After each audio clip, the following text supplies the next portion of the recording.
accompagnées, comme je vous ai dit, par un plan de relance monétaire de la BCE, qui est la Banque centrale européenne. Et ce plan de relance est un plan essentiellement monétaire, mais surtout budgétaire, pour venir en aide aux entreprises, aux ménages et même aux banques. Donc, je veux vous dire que dès le 12 mars, Mme Christine Lagarde, qui est la directrice même de la Banque centrale européenne, a pris la parole lors d'une conférence de presse pour annoncer les mesures de la Banque centrale européenne. Et elle a démarré la conférence de presse par une phrase que je vais qualifier de choc, et je vais la citer.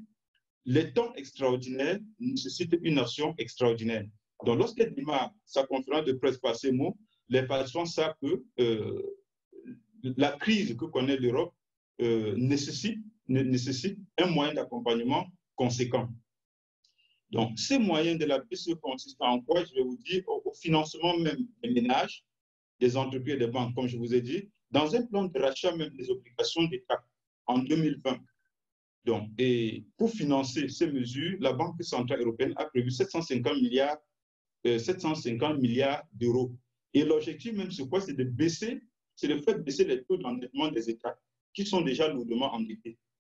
Donc, ajouté à ces mesures, la BCE a préconisé également une mesure que je vais appeler l'assouplissement même, l'assouplissement de la politique de crédit. Parce qu'au moment où la crise frappe l'Europe, la BCE a déjà un taux de prêt à 0%. Ça veut dire qu'elle ne peut plus baisser ses taux. Et puisqu'elle ne peut plus baisser ses taux, elle se retourne vers d'autres mesures. Et c'est dans cette optique que la BCE préconise un relâchement même sur la question des déficits budgétaires. Parce qu'initialement, le déficit autorisé est de 3% dans la zone euro. Mais la BCE a accepté et permis qu'on ne tienne plus rigueur aux États par rapport à ce taux moyen. D'ailleurs, la France envisage déjà un déficit de 3,9% à ce jour, à la sortie de la crise. Ici, à la lecture de ces mesures, nous nous sommes posé une question, voire plusieurs si vous voulez.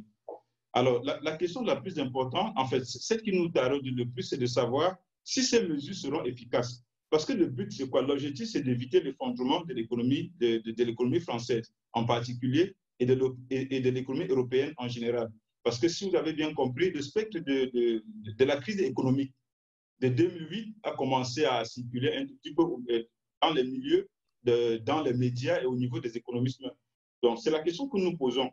Aujourd'hui, déjà, la France envisage une perte déjà arrêtée au 24 avril 2020, une perte de 6 milliards d'euros due à l'impôt sur le revenu qui ne sera pas payé, qui ne sera pas encaissé cette année.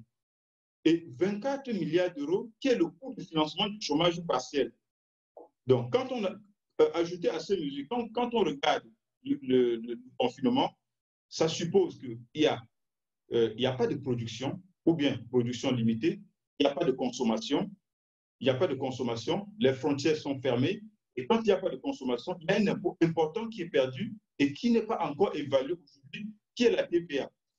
Donc, absence de consommation, ça veut dire absence d'une portion importante de la CVA, de la TVA, pardon, qui ne sera pas encaissée.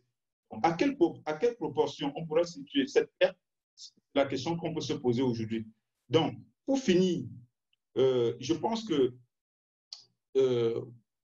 la question que je me pose, et je reste avec, peut-être que vous aurez une réponse à votre niveau, c'est de savoir si ces mesures permettront de conjurer, je vais dire ici, la crise économique qui est annoncée par tous les spécialistes.